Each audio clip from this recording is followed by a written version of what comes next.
It seems that you have met your end. What a pity. I don't feel too bad about it, though. After all, if it weren't me, it would have just been one of the others, I guess.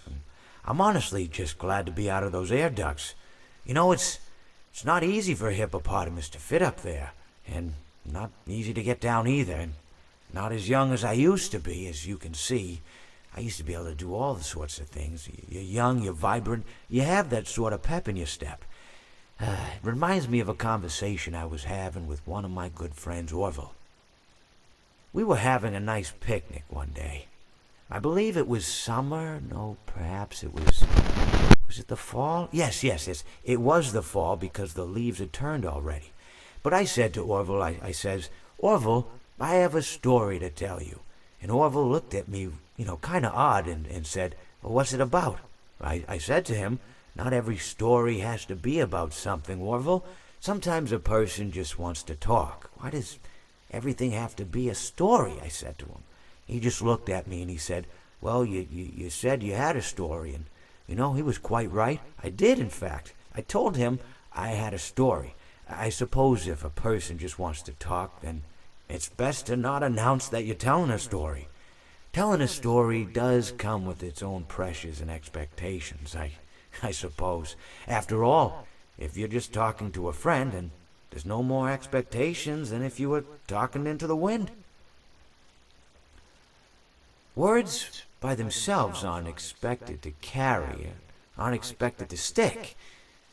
But if you announce you're telling a story, well then, there'd better be a point to it all, Right. No one wants to sit and listen to someone ramble on and on with absolutely no end in sight. Right. So, it's good to be mindful that when you tell someone that you're about to tell a story, that you have something to say. Telling someone that you're going to tell them a story is tantamount to asking them to stop what they're doing and pay attention. You're basically saying, hey, buddy, stop everything, stop what you're thinking, I have a solution to everything. And, well, I didn't really have any story to tell. In hindsight, I probably just misspoke when I said that I had a story. I think it would have just been better to tell Orville that I wanted to tell him something rather than tell him that I had a story. But even then, it might have put too much importance on the whole thing. Right. Either way, it was quite a nice day. I remember that we were drinking tea. Tea? In the middle of fall?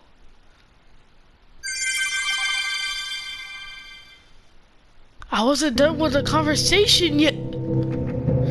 Alright. Mr. Hippo, give me another conversation.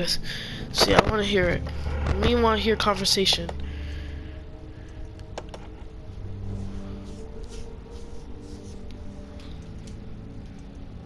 I'm just trying to gather all the...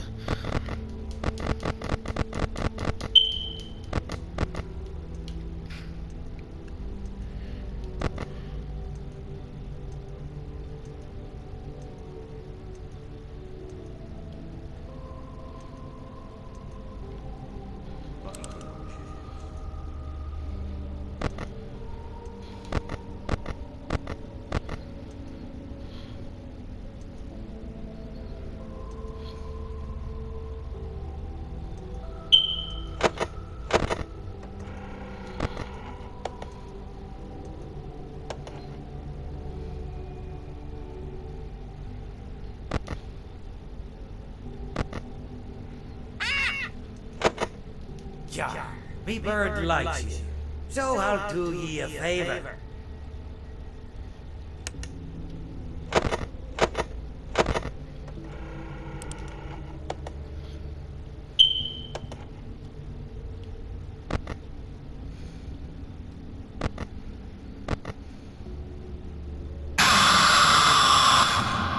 Well, it seems that your journey has ended.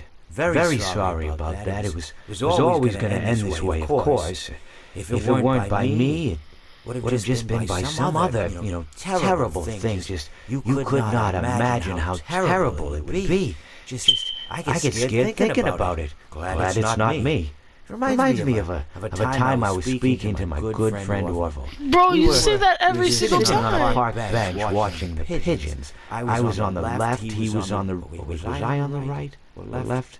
Anyways, it doesn't matter. We were sitting on there watching the pigeons. And I said to Orville, "Friend, those birds are frozen." And he kind of looked at me like I lost my mind. But I reminded him that it was winter, you know, and often birds will sit in a tree until they freeze. Then they sort of fall to the ground until the sun warms up and they can, move around again. So I said to Orville, "You might as well save those breadcrumbs until the birds thaw, because they can't very well enjoy them in the condition they're in." To which he asked what I meant, and asking what condition the crumbs should be in before he threw them to the birds, assuming that I meant the birds couldn't enjoy the breadcrumbs in the condition that the crumbs were in, when in fact I had meant the birds could not enjoy them in the condition that the birds were in, considering that the birds were frozen. So he took a moment and then threw his last handful onto the ground. I said to him, "Orville, why did you throw the breadcrumbs to the birds when I just told you they're frozen?" To which he responded, "The breadcrumbs are not frozen." Again, misunderstanding my words. I didn't mean to say that the breadcrumbs were frozen when I said I told you they're frozen. I'd been referring to the birds. In hindsight, what I should have said was, and this would make perfect sense, why did you throw the breadcrumbs to the birds when the birds are frozen? He misunderstood upon my correction, stating that he didn't know what else to do with the breadcrumbs, and that perhaps, when the birds thawed, they'd still be able to eat the crumbs. So I said to Orville, and this is what I said to him, I said, "Orville, the birds may be dead."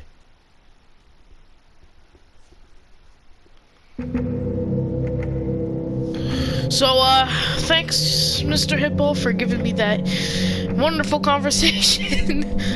I'm gonna be going now. Bye-bye.